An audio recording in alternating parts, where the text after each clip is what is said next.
Welcome to Research Matters, an online show that is all about communicating the research taking place at NUST in efforts to promote the university's research agenda and the impact thereof.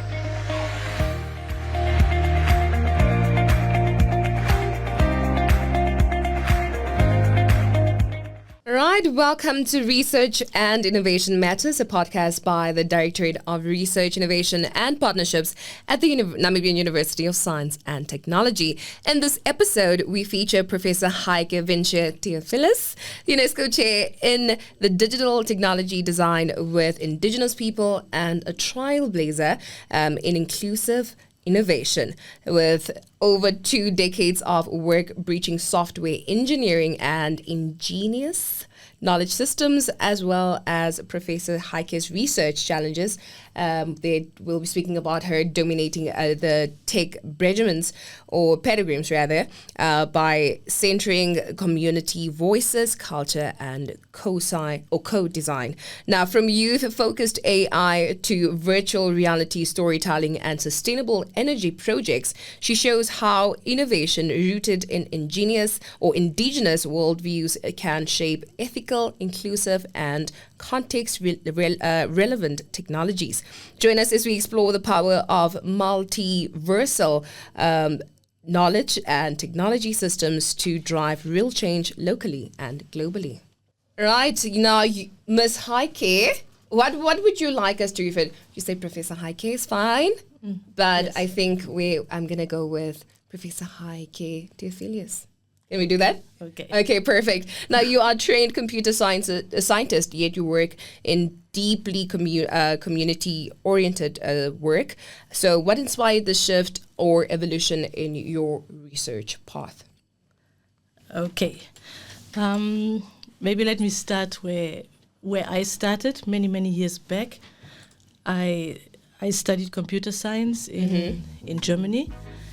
At the University of Hamburg. I did a master's, and I'm the first generation of the AI people who it came up in the 90s. So I graduated in 92 with a master's in machine learning for machine translation systems, actually. And so what happened those days is that there was great hope in the 90s that we would create those translation systems for all languages, and a lot of money was put in. But we soon hit a lot of challenges in terms of translation, realizing that it's not just translation of words. So we had, at that time, I was working on a German-Bulgarian system in the legal system, and we realized that terms can't just be translated. So there is not corresponding words for translations, and so we looked at the broader context, at the cultural context. And then I came to Namibia for my PhD in '94. Actually, my first system that I implemented was an Oshivambo system explaining recursion to Oshivambo students in Oshivambo, actually. So that was my little AI system that I created in '94. Little is insane. Yeah, I mean, it was really a little system at that time on a big floppy disk. Talk us more about that. I mean, it's like I said, because I came from translation systems, and so we were looking at how can we translate it into local languages, and then, of course, at that time, Oshivambo was definitely the language to go. That's the people I mingle with, and so we created that system, and it somehow worked actually with the technology that we had those days, but it couldn't be expanded. We didn't have the computational power, and then actually while I was creating that system and evaluating it, how does it work, and using the methodologies that I was trained in, I realized many of those methodologies don't work. So I moved to the methodology part of software engineering. Okay. So I moved to okay, how does it work in different cultures? How do we look at technology? How do we actually, what do we expect from technology? Mm-hmm. That's when the major shift came into saying, okay, culture matters actually. Mm-hmm. And in the 90s, everybody was like, what does culture and technology have to do with each other? So nobody was thinking of that. It took me a year to get a PhD supervisor who also thought it was a great idea. The industry followed, I think, years later with the internationalization of I did it systems. first. Yes. Love it. Yeah, so and so that's how I ended up in the whole cultural space of technology. How do we ensure technologies reflect the culture? So what we also know, of course, is that the one who creates technology inputs the culture into the technology. So the technology reflects the culture of the context where it gets created, but it also influences the next society. It does. And, Ms. Nigel Kwaire is also in here, and I'm glad that he asked you to expand on that question, because I was actually watching a documentary the other day that was speaking about how lexicons just do not work when it comes to translating indigenous languages, because like you said, it's a cultural thing. Say, for instance, in Germany, you would say a sentence and somebody will ask you, oh, translate that in. You're not able to translate it directly into English because it's, somebody else from a different culture won't be able to understand it. So I'm glad that you took that route. You need the context, and we'll come to that again with the AI. Also, it's the same story. The AI, generative AI systems, they don't create the right context when they translate. And so we are also we are also working on a project on that, on creating relatable stories with the real sun stories that then get fed to the AI in order to create relatable stories. As opposed to asking it, then it just gives you a general answer from way back when. Yeah, or it talks about somebody living in New York, and that makes just no sense. I'm glad. And it just translates word for word and not contextual. Yeah. So the translation is a big thing, but then also the knowledge system. So coming maybe to the communities. Yeah. So what I think the most fascinating is the indigenous knowledge systems that the communities, and we are really lucky in Namibia to still have traditional communities that practice traditional. Yes. Because that's not everywhere. So it's really it's our fortune here, and like especially the Ovahimbas, the San have lost a lot of their tradition, but they still know about it. So then the digitalization helps them to recover it. But working with the Ovahimba is the most enlightening thing ever. As a researcher, it's the beauty of, somebody with a totally different worldview, with a totally different knowledge system, and now you come with a technology that doesn't fit at all, and then how to reframe the entire technology development, and that becomes interesting as a researcher. So coming back to the question, I'm a computer scientist, and I am a computer scientist. Okay. To the core, I'm a technology designer. But the indigenous community gives this spark, gives this innovation, these ideas of how to look at it in a totally different way. And that's the challenge, or that's the interesting part of being a researcher, to say, can we shape it totally different? Can we rethink this whole paradigm? Computer scientist sounds like an understatement if you were to ask me, but I'm glad that you're taking on the title with so much pride. So, Prof, I know you touched a lot on culture and culture in technology, and I guess that brings us to our next question with regard to the UNESCO Chair in Digital Technology Design with Indigenous People. Now, please explain to us, what exactly is that, and maybe you can elaborate how you're helping reframe global conversations on inclusive technology design and indigenous knowledge systems.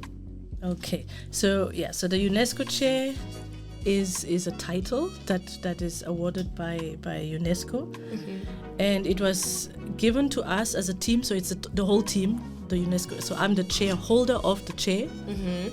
And the chair is actually, the terminology is actually quite strange. Are you physically holding the chair? Yes, and all the others are sitting on it. So it's quite heavy.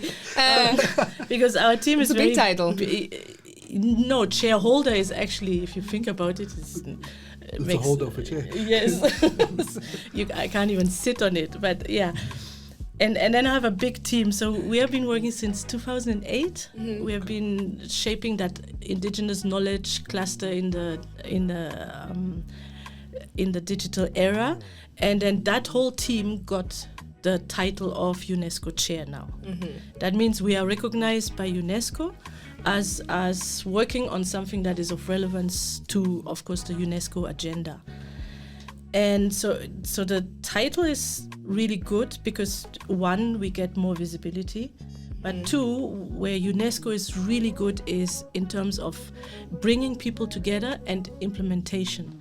So we get a lot of support in terms of our agenda and the agenda of the UNESCO chair. So each UNESCO chair, there's, I can't remember how many, but there's hundreds of UNESCO chairs worldwide. And each UNESCO chair has a specific goal that they are working towards.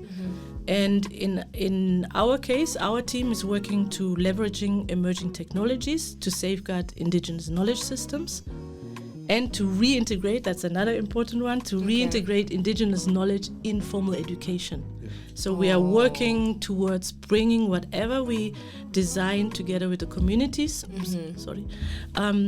back into the school systems. Okay. And there we are also looking at not just putting it into books, because you can imagine the elders telling a story and now it's in words in a book. It's not exciting at all. So we are looking at how can we leverage these emerging technologies to keep it as authentic as possible. And okay, so that's basically our role as the UNESCO chair. Okay. And how we get into the global conversation, of course, because now we suddenly get invited to all these UNESCO forums. So people, depending on who from the team, we have people who are specialized in AI and GIS.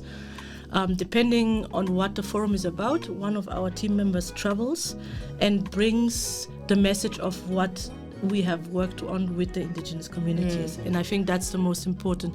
So we do a lot of empirical work that others don't do. So some sit in their offices, design policies and guidelines and whatever, but we bring actual real empirical data and we bring the opinions of the people into the policies. Back to the forums. Yes. Love it. Absolutely love it. Now, you've spoken briefly about working with the Himba and working with the Sand people, and you have introduced so many initiatives such as the Himbaverse, as well as introducing VR experiences with the Sand people. Now, beyond being an academic and beyond being a researcher, how do you feel this will impact the Sand people or the Himba people in the long run? Okay, there's multiple aspects to that. So one, of course, is that we are showcasing how to digitalize indigenous cultures in a more authentic way. So the VR has embodiment, it has sound, it has hopefully soon smell and other senses. Oh, yeah, okay. So that's cool. Gonna be our next steps. So cool. Yeah, so to have a really authentic, and I don't know whether you had a chance to go, for example, to our VR hunting application. So that one is really engaging. Your whole body is there. You feel like you are in the village hunting. So we are able to recreate experiences, and which hasn't been done before in such a way, because like when I studied computer science, it was all just databases, and that didn't really reflect indigenous knowledge. It cut it in pieces, put it in drawers, so it never made sense. So we have now authentic ways of representing this. In terms of the impact, so a big topic also now in Namibia, and also as part of our national action plan on safeguarding indigenous languages, is to get more of the youth, the indigenous youth, into the creative industry. So all those community members that have been part of our projects for all those years, they are highly trained in game design, in in creating these narratives, in transforming indigenous narratives into something like a game or a VR application or augmented reality. And then coming back to our ultimate goal of bringing it back into schools is now that the indigenous youth can then become the the material creators of what is needed in the schools. So we create a whole new industry with this. So I'm actually glad. I'm very, very glad that this is the approach that you have taken. And I do understand now why it took so long to get a supervisor for this research, because imagine being in a stage where somebody comes and tells you, oh no, I want to introduce AI with culture, because the fear of AI, if somebody was to speak to me, I'd be like, no, I feel like it would help, or it would threaten people's culture, and you are in turn turning that all the way around and saying, okay, no, but we can use this to reintroduce cultural experiences, to tell those people, okay, no, this is what has been happening, and just teaching people about their culture, which is really, really nice, because I think for the longest time, that was one of the things I feared since I've watched iRobot, the movie by Will Smith. I've watched it and I was like, oh no, they're going to take everything from us. They will take our livelihoods. And so I'm glad that this is the route that you have taken, and I'm sure that everybody is enjoying that as of now. Now we're going to head on to a quick musical break, coming through with a lekker jam that has been requested by Prof Heike. So do enjoy this once. It is, of course, the sounds of, is it Marcus? Mark Mushiva. Mark Mushiva. Before we go into that break, maybe she can tell us a bit about that song and why she chose that specific song. Nigel, I'm glad. Yeah, because I've heard the song, all right? And you'll hear it now. Okay. And I'm actually very intrigued as to, when I look at Prof Heike right now, and I'm like, would she be the one to listen to this? Yes, no, maybe, but Prof, tell us. Okay, but one is, of course, Mark Mushiva was my student. He was my master student. Okay. And he has been working on persuasion and also indigenous knowledge. And we are very much on the same wavelength in terms of deconstructing technology. So he's in the space of decolonization of technology and rethinking, reframing the narratives. And of course, I feel like he's multi-talented. So he's a skater and a master's and holder, a rapper, and at the same time, a computer scientist. And so this combination is very fascinating in terms of then transferring this information. And like I said, the agenda he has is very similar to my agenda in terms of questioning mainstream, questioning what is happening, and recreating new narratives. And welcome back to Research and Innovation Matters podcast. Okay, now in the studio this morning we are joined by Prof Heike, who's talking all things related to multiversal knowledge and technology systems. Pinky, what did you think about that song? I actually liked it. I was about to make a comment, but I also threw out the sound, I was about to say it kind of sounds like Eminem. Eminem is the type of, not necessarily the voice, but the style of his storytelling, there's a bit of background there, and it was amazing. I enjoyed it. That's all I'll say. I enjoyed it. All right. So let's dive right back to where we were before the break. So, Prof, why do you think, or in your opinion, based on your extensive work over the decades, why is it important that Indigenous communities are seen as co-creators rather than just mere research participants? Okay. Yeah, that brings me back to the first question. I'm a computer scientist and not a social scientist, so it's not about studying the people, so we don't want data on the people, but we are focusing on the technology. And so, again, I'm coming from the era of participatory design, which is a space in computer science which says we cannot abstract the user's needs or the user's desires, because we are, like I said, we are not social scientists, so how would we do that? And so then one of the approaches is to say we use participatory design, or we call it now community-based co-design, which says that the people co-design are the ones influencing, like I said earlier also, they're influencing how the technology shapes, and not through us, but directly through the participating in the co-design. So there's no interpretation from my side within that process. So they are definitely, and I mean the two communities we work with, Dongabos and Ochisa, since 2010 actually. Wow. They are okay. I want to call them. They are our partners, of course, but they are definitely knowledge hubs affiliated with NUST. Okay. And most of the knowledge around this topic has been created in the village itself. Okay.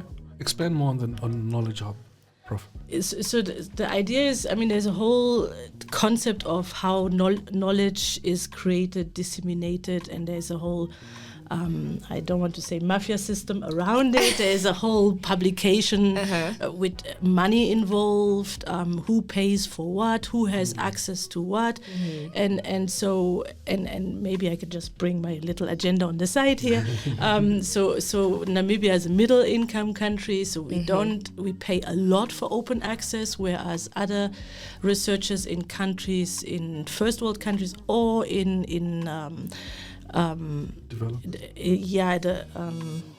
the other ones, they get waivers. The ones in Europe mostly, the country pays for them. Okay. So they can publish freely, open access, while we cannot. And what does it mean for the knowledge dissemination process? It means whatever we write is not freely available to everybody. Yes. And people would have to pay. And why would they pay? And then they rather read the ones that are open access. So that's a big fight that we still have to fight in that system. But even worse, indigenous knowledge is also not part of, it's neither part of Wikipedia, excludes it, because it's not written, because it's not digital. Yeah. The whole indigenous knowledge system is somehow excluded. Okay. It's also just at the margin always. So it's not easily accessible, basically. Correct. Okay. I'm glad Prof Heike spoke about social sciences, because I'm actually planning on getting into sociology very soon. But I did watch something that said social sciences is the most difficult thing to study, because people are very difficult to study. So I'm glad that you chose the computer science route. Now, but we will be working with you then. Really? Yes. Then I might just do it. I might just do it. You know, I'm sure it will all be worth it in the end. Now, I want to speak a bit about the CESA project and the hydroponics-based work that you're doing under it. Speak to us briefly about the CESA project, and then we'll get into the hydroponics-based work that you're doing there and how this is reflecting the Ubuntu values in innovation as of today.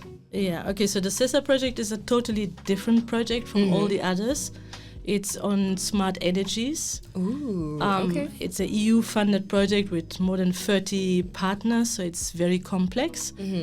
But so we are part of that, and we are part of that project with the two sites that we work, Dongabos and Ochisa, as the pilot sites, or as the sometimes they call it living lab sites, which is not a nice term, I think. I don't think so. Yeah. And so the main idea is to say, how can we use energy in a way that then becomes sustainable, or how could then the communities become independent and use that energy. And we have spent a lot of time trying to figure out what kind of models. So there is different approaches, and I mean there's the need-based approach, like what do communities need, and then we satisfy the needs, and we said, okay, that's not really the approach to go, because that's creates more and more dependencies. And so we were looking at what can we do, or I mean together with the communities, what could be done that creates this self-sustainable approach. And then we were lucky to actually, yeah, so we went to a conference in South Africa, the Africa conference, together with our community elders. And at the conference, I still remember also one of the community elders, everybody was talking of AI, and he raised his hand and said, but what is this AI, and how does it even benefit us? You know, you're all talking about it.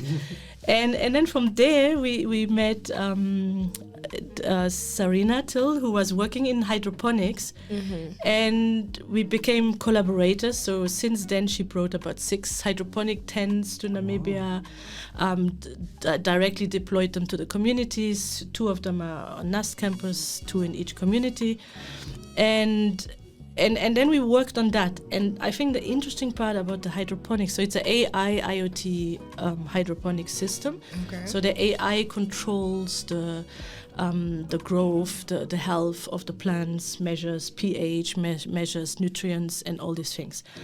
And so we use the hydroponic AI to have these deeper conversations with the community on AI, on saying, okay, what do you expect from the AI? At what point would you trust it? At what point do you not try to see anymore?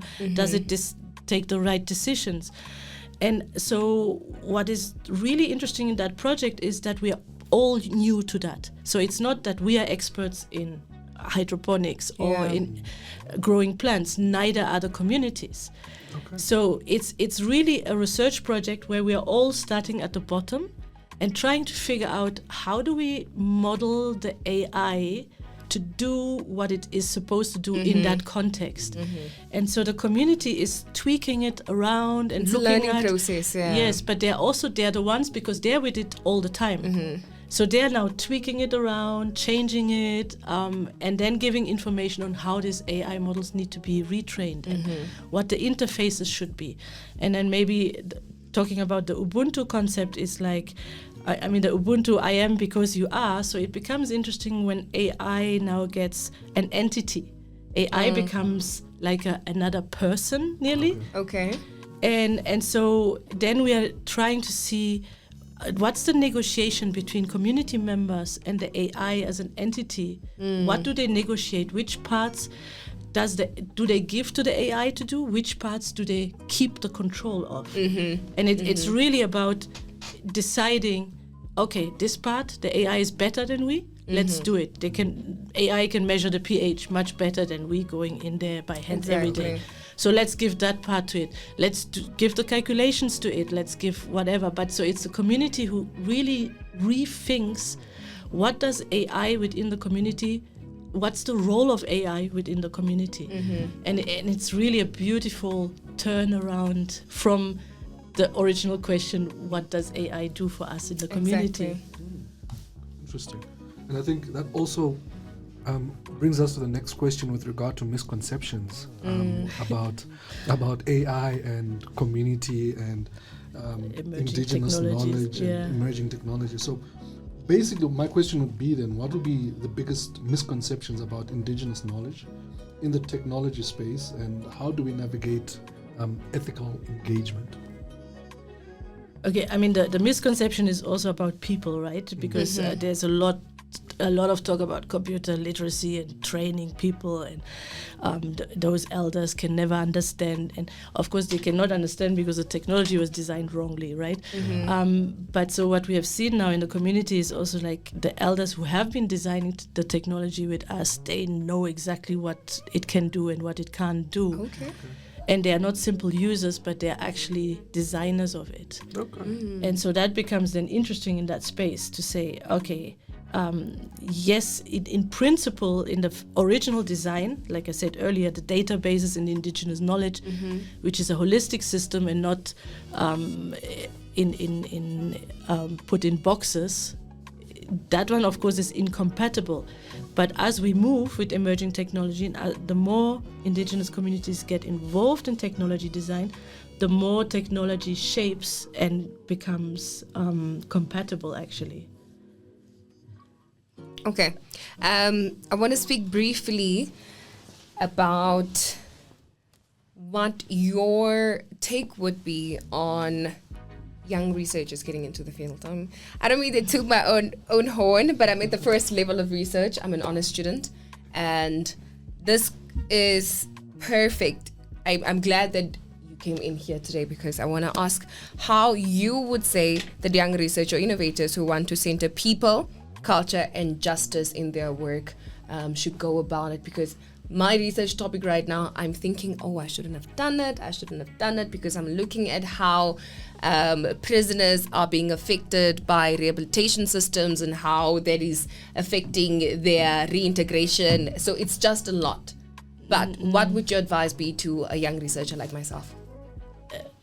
I mean, of course, you go for it. So my first meeting with any of the students is always about what's in your heart. You know, what makes you get up every morning? What's your purpose in life at the end of the day?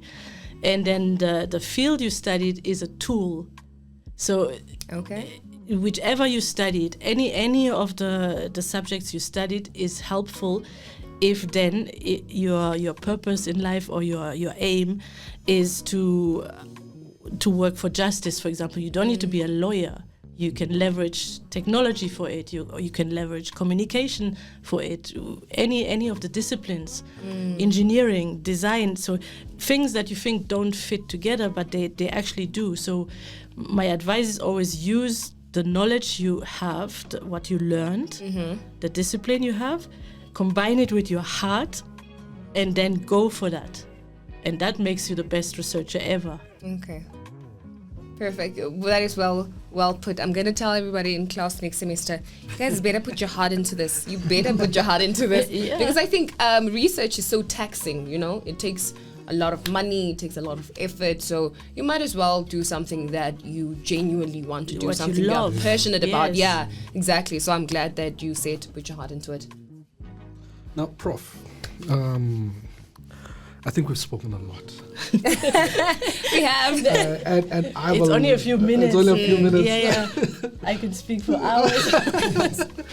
I have a lot of digesting that I need to do. I mean, there's a lot of things, a lot of profound things that you've spoken about this morning, and I think at the heart of it is impact. Whatever we're doing, and as you've mentioned, the research that we're doing, it has to have impact. It has to have come from the heart. It has to have a reason, an end cause, a drive to what it is. It's not just something that's going to be published somewhere and remain locked up forever. It should have societal impact. And I think that brings to my last question. That is, what are your thoughts on the future of multiversal knowledge, technology systems, and how it can reshape research, development, and various innovation pathways? Yeah, I know that's a loaded question. It is a loaded question. And at the end where the energy goes down, right? But yeah, so like I said earlier, I think the fascinating thing is these different knowledge systems, which we have not looked at indigenous knowledge systems enough. And especially in the era of global warming and all this biodiversity challenges, there has been some attempts here and there to say, okay, let's maybe integrate indigenous knowledge, education. South Africa tried that, but it hasn't quite worked. And I think if we actually manage to get the different knowledge systems under one roof to one fireplace, or and able to leverage the different knowledge systems in order to tackle global and local challenges, we would be better off, and so I think the most effort should be to make sure that people who were trained in a certain knowledge system are able to understand the other knowledge system, or are able, and we are back at translation here, are able to at least make space for another one, maybe not understand. And I think the understanding, one of the examples is the weather applications, and whether there has been millions going into studying how to predict the weather, and the apps are so bad. I just recently traveled to Brazil, and it said everyday rain, and it was everyday sunshine. Every day, imagine. Yeah, and then on the other hand, we have learned from the Overhimba, they have this intestine reading, where everybody would be like, that is ridiculous. But also there is some scientific evidence that actually it can work. And so I don't know, I would love to see those two combined, there's numbers and numbers about temperature and level of clouds and what, together with the intestine reading, and see, can we create better weather applications or prediction? So that's kind of a dream, to say the new era of research should be this combination of the different knowledge systems, and it opens up a whole new field. Definitely. You speak so passionately about your work, and it's so beautiful to see. I mean, I'm sure that, those days come where you're like, this is too much work, but you speak so passionately about it, and I hope you understand how much of an impact this is making, not only to Indigenous people, but to the country as a whole, because I feel like we're, in small ways, we're all losing our culture. So I'm glad to see that with the introduction of AI, our cultures are not threatened, but rather they are going to be expanded in many ways. Prof Heike, it was lovely having you.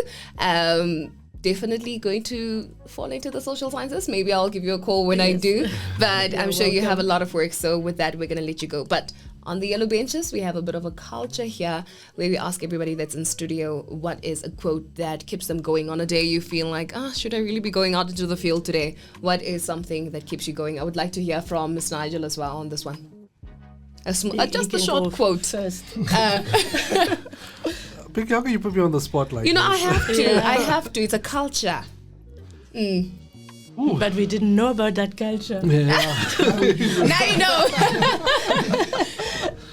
Well, I think from me, it's technically something I go by. Look, if you don't ask, you won't know whether it's a yes or a no. Love. So just go for it. Just try. If it's a no, that's the worst thing you can get. It's just a no. Just a no. So try it nonetheless. You say that and then somebody pushes you out of the door. The worst they can say is no and they push you out the door. But that's lovely. Jotting that down. Prof Heike? A quote, something. I don't know quotes. Okay, not a quote necessarily, but just something that, something that you say to yourself, or reason why you started, something that reminds you of why you're doing the work that you do. I don't know. I hardly talk to myself. You know what we're going to do? We're going to do this, right? We're going to leave it on here, and then we will take a quick break, and then the production guys will get that out of Prof Heike. So we'll give you some time to prepare. All right. Now, that was Research and Innovation Matters, a podcast by the Directorate of Research, Innovation and Partnerships at the Namibian University of Science and Technology. On this episode, we were, of course, joined by Professor Heike Winschiers-Theophilus. She's the UNESCO Chair in Digital Technology Design with Indigenous People and a trailblazer in inclusive innovation. With that, we are going to head right back to the music, still coming through with Liquor Jams as we are in the final hour of the show.